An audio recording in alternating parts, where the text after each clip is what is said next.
여러분 안녕하세요. 이번 시간은 자동차 배기량에 대하여 얼마나 알고 계십니까? 라는 제목을 가지고 말씀드리겠습니다. 저는 대림대학교 미래자동차공학부 이일권 교수입니다. 자, 자동차의 성능을 결정하는 요소는 일반적으로 자동차의 출력, 힘, 토크, 바퀴 돌리는 힘, 연비라고 할 수가 있는데 이 가운데 자동차 출력을 결정하는데 자동차의 배기량에 의해서 이제 결정이 되는데요. 자동차의 배기량에 따라서 자동차의 소형, 중형, 대형으로 이제 구분을 합니다. 여기 엔진이 하나 있습니다. 엔진이 하나 있고 여기 연소실이 있고 여기 이제 그 배기량이라고 실린더라고 하고 있는데 여기에 실린더에서 흡입하는 혼합기 총량이 이제 배기량이라고 이야기를 하고 있습니다. 따라서 이번 영상에서는 자동차의 출력과 자동차의 크기를 결정하는 배기량에 대해서 알아보도록 하겠습니다. 자, 배기량이라고 하면은 기계 엔진, 펌프 및 압축기 등의 실린더 내부의 피스톤이 하사점의 위치에서 자, 하사점 위치 여기에서 맨 밑에 점에서 실린더 밑에 점에서 하사점의 위치에서 상사점의 위치까지 요 상사점의 위치까지 한 번의 운동으로 밀어내는 기체의 부피를 요걸 말하는데요. 이를 자동차 엔진에서 자동차 배기량이라고 하고 배기량이 클수록 힘도 좋고 가격도 비싸다고 이야기를 하죠. 자, 배기량 구하는 방법은 보면은 이제 배기량 구하는 방법이 이렇게 되어 있습니다. 이 안에 있는 최적을 구하는 겁니다. 사실 최적이 원의 단면적에다가 행정, 원의 단면적은 위에 있는 요 단면적에다가 행정을 곱해가지고 기통수가 몇 개냐 해서 실린더 수까지 곱해주면은 몇 기통짜리가 배기량이 나오게 됩니다.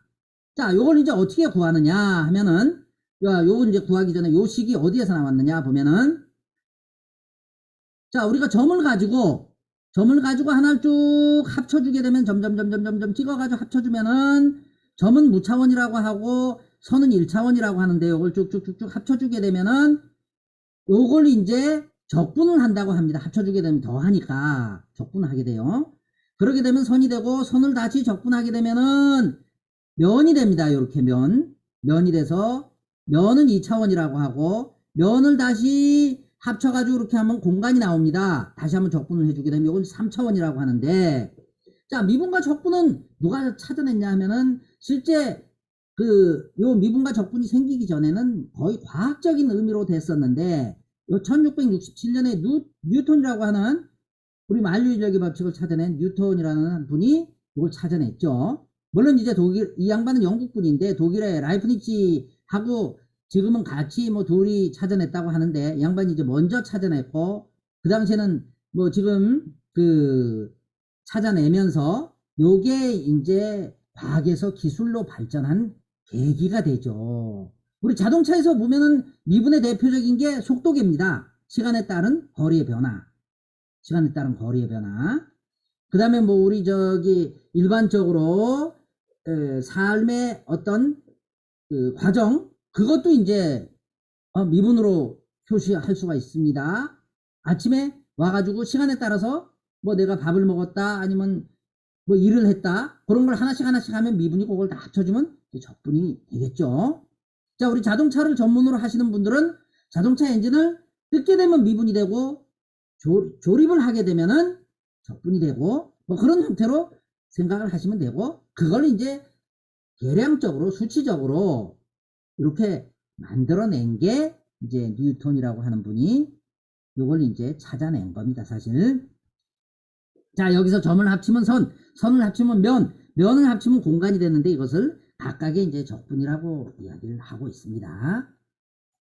자, 그러면 우리가 이제 요 4분의 파이 d의 제곱을 한번 요걸 이제 구하기 위해서 한번 여기 보게 되면은 자, 우리가 뭐 이제 원둘레라고 하는 게 있는데 요렇게 점을 가지고 하나 쫙 찍어서 돌려가지고 한 바퀴 뺑 돌리게 되면은 원둘레가 나옵니다. 원둘레라고 하는 거는 요 반경에다가 2파이가 보통 180도고 2파이가 360도니까 한 바퀴 뺑 돌리게 되면은 요 원둘레가 나옵니다. 2파이 R.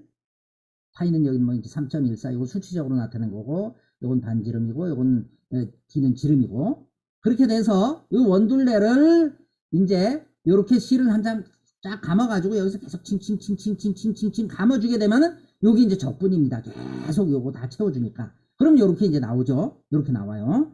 자, 요렇게 나온 걸 가지고 이제 단면적을 이제 한번 우리가 요걸 가지고 하려면은 요걸 이제 적분을 해줘야 되겠죠. 모두 합쳐주는 것, 적분하는 것으로 구할 수가 있는데, 자, 이 파이 아래다가 요 적분 기호를 하나 쓰고 DR로 해서 요 R에 대해서 적분을 하게 되면은 요런 이제 적분 공식이 있습니다. 요거는 뭐 수학의 기본적인 적분 공식이 정형화된 공식이 있으니까 요걸 가지고 여기다 대입을 해보면은 2파이가 되고 1 플러스 1분의 1 R에다가 1 플러스 1 되고 여기서 N은 1이다. 그래서 2파이가 나오고 2분의 1 R 제곱이 나오게 되면은 요거 없어지고 파이 R 제곱이 남습니다.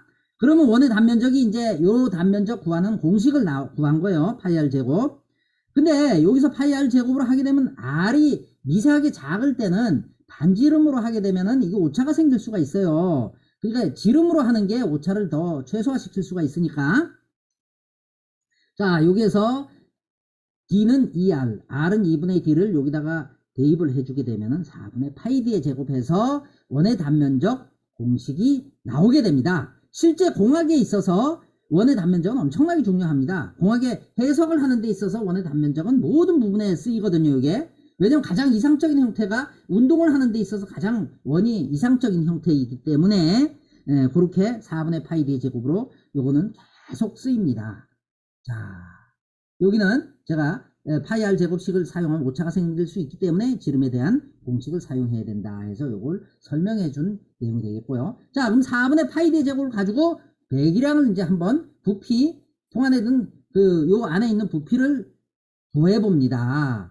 자, 4분의 파이 D의 제곱에다가 행정에다가 이렇게 곱하게 되면은, 자, 하나의 엔진을 보게 되면은 뭐 제작사의 2000cc짜리 엔진을 한번 본다고 하면은 실린더에서 여기에서 보게 되면은 내경이 요게 지금 86mm 8.6cm고 행정이 요게 지금 86cm 8.6cm 요건 정방형 뭐 엔진이겠죠. 행정하고 내경하고 같으니까 여기다가 대입을 합니다. 4분의 파이 D 제곱 곱하기 S는 4분의 파이에 8.6 제곱이 되고 곱하기 8.6이 되면은 요걸 계산기 가지고 계산해보면 499.3 cm 3승.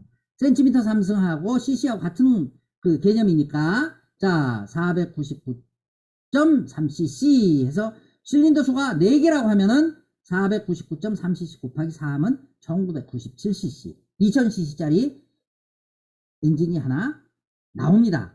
하나당 500cc 정도가 들어가 있는 거죠. 하나당 맥주 500cc의 그 최적을 여기서 흡입할 때 빨아당긴다고 하는 겁니다.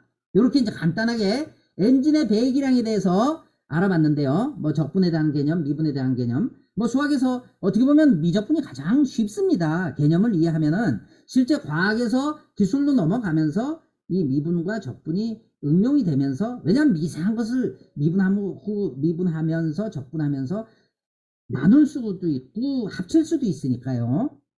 이제 수학적으로 그렇게 해석을 할 수가 있으니까요. 그런 의미에서 한번 자동차의 배기량에 대해서 얼마나 알고 계십니까? 하고 말씀드렸습니다. 자, 다음에는 제가 좀 더 좋은 내용을 가지고 찾아뵙겠습니다. 안전운전 하시고요. 항상 감사드립니다. 고맙습니다.